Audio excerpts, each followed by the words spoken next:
Hello and welcome back to the channel. My name is Jay and I'm a terminally online historian, and normally I'd be bringing stories about the past, especially with naval and military history, but it's been a while since I've given an update on a few of the ongoing conflicts that are going on right now, namely the Iran war and the Ukraine war. I know most folks right now are following the Iran war closely because it does involve the United States. But today I actually want to start by giving you some quick updates on the Ukraine war. And so I do have Google up. I know I'm paying billionaires for it, but still the best uh, platform for doing search. As always, the Institute of War keeps a very thorough blog of what's going on in Ukraine. Looks like the Russians did strike a apartment building in Romania, so that's either a targeting issue or a just they're running out of good fire control. And so that's kind of the big thing. Is that Russians are now hitting Romania.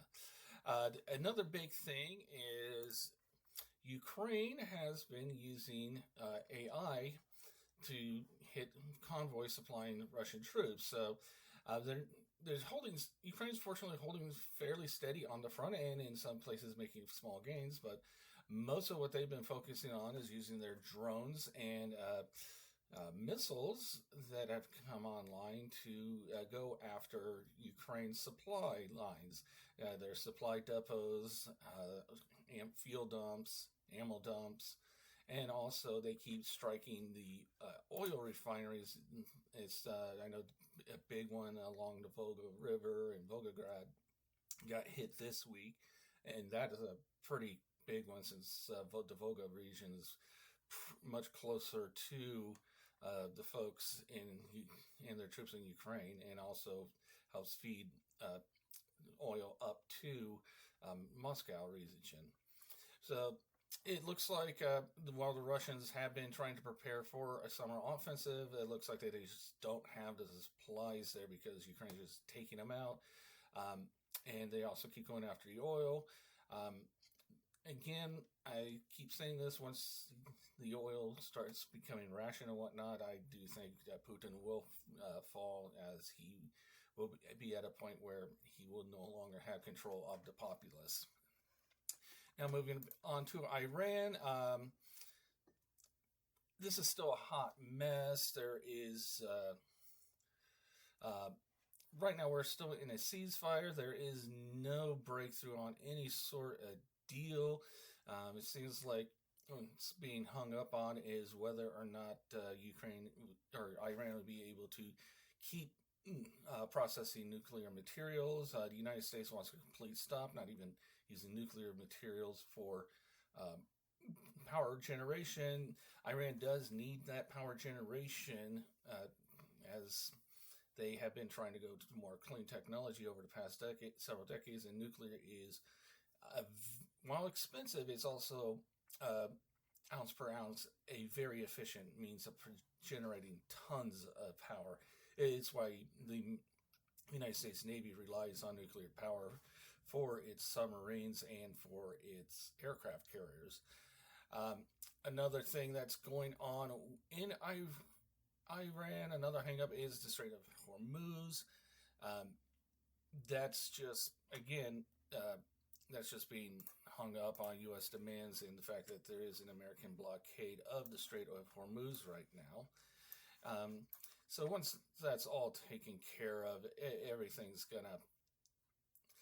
Once it's open, I would say it'd be 6 to 12 months for global trade to recover from this closing of the Straits of Hormuz. And I will note, as a historian, I was thinking about this over the past couple weeks, and the reason why the United States is in this quagmire is it just did not prepare properly. And that tells you that the folks involved, when they look at military history, they're not looking at the logistics, they're not looking at the planning, they're just reading the battle accounts and and the stories of men and their combat prowess. Real military historians, military strategists, we are bored by battle accounts. What fascinates us, including myself, I do a lot of my work with looking at naval planning and development of naval strategy, especially in the late 19th, early 20th century. Uh, look, Looking at the logistics. Okay, where are the supplies at? What's the intelligence? Do we know where the targets are? Do we have the troops and aircraft and ships and everything in place that we need? Do we have enough ammunition to go X amount of months before we need a major resupply? Do we have all the planes in place? Do we have troops in place? Do we have minesweepers in place? So a fantastic modern, like in the last 50 years, example of a successful operation from the time that an operation was needed to its execution and final result was the first Gulf War that we United States and a coalition undertook against Iraq after it invaded and seized Kuwait in August of 1990. So the United States, rather than jumping right in and going in and invading right away, which it could have had a decent chance of doing, the United States spent 4 months working with NATO, the United Nations, and surrounding Arab countries to, first of all, build a coalition, see who could provide what, stockpiling all the fuel and ammo they would need for about 3 months of operations in and around Saudi Arabia. As it takes about 2 months for a carrier group to cross the Pacific and to get to Persian Gulf, and about a month for one to cross the Atlantic to get to the Gulf. They got 4 carrier groups in that region. They got 2 battleship groups, other ships involved. They flew over pretty much an entire air force. But by the time operations began on January 16th of 1991, there was well over 500,000 coalition service members over there. Not all of them were combat. A lot of them were actually supply officers and intelligence officers and their enlistees that work for them. A lot of staff work was done. So really only out of the about 500,000 troops that were deployed there, I would say about 200,000 were actually infantry, artillery, and armored. But what happened was, even once the January 16th hit, they didn't start with the land war right away. They did a month and a half of air operations, pretty much softening up the Iraqi positions, decimating Iraqi troop formations. And Iraq did try to do a counteroffensive within the first couple of weeks, both through their missile campaigns against Saudi Arabia and Israel, but also through a land strike down the eastern Saudi coast, but that was repelled pretty quickly. So by the end of February of 1991, the United States and its coalition troops were ready to start the land war, and that was done in 72 hours, tops. They forced Iraq to capitulate. Kuwait was freed up, and truce was a negotiated end to the war as well, and that was a successful operation.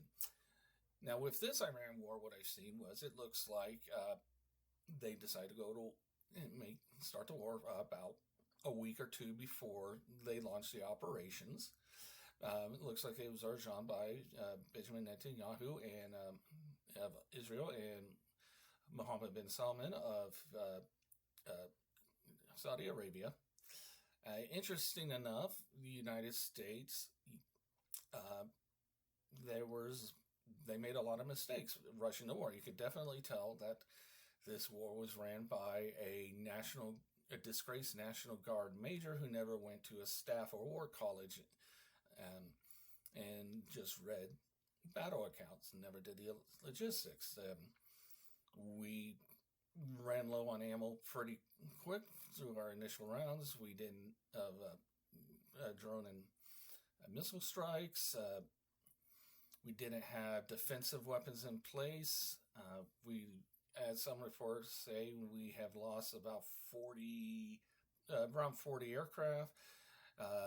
We've lost a dozen or so service members. May they rest in peace.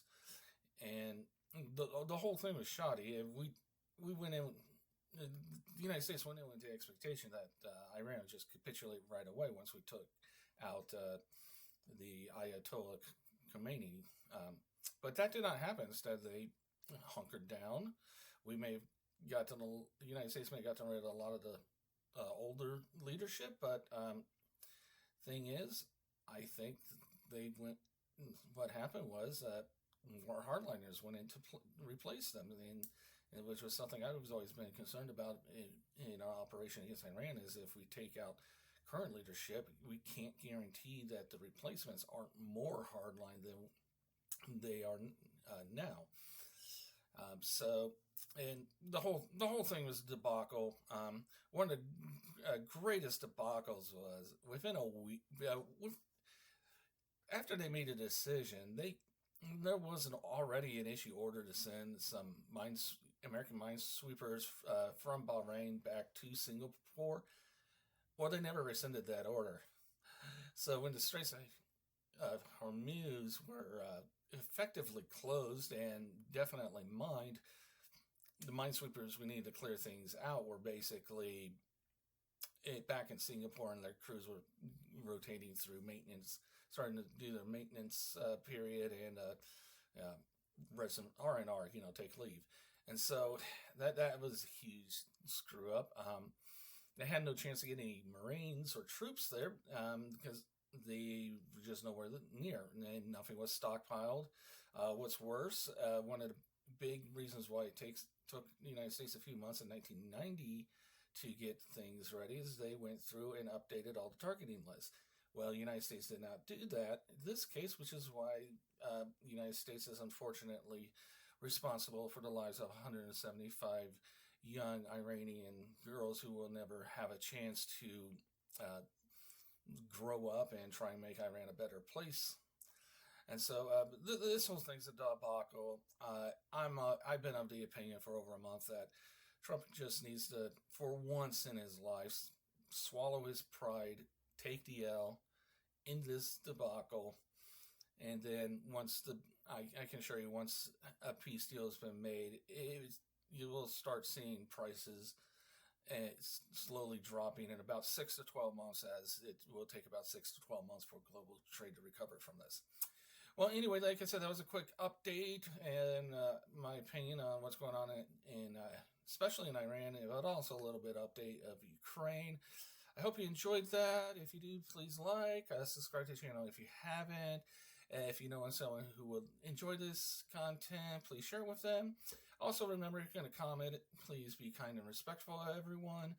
I'll be back with next month. We'll be doing a multi-part series on Operation Forager, which is the Marianas campaign in June of 1944, which I actually do think is a much better amphibious operation to study over D-Day, and that's not just my preference for naval operations. It's just when you go over the logistics, it's much more complicated, and we'll go over that next week. And until then, have a good weekend. Bye-bye.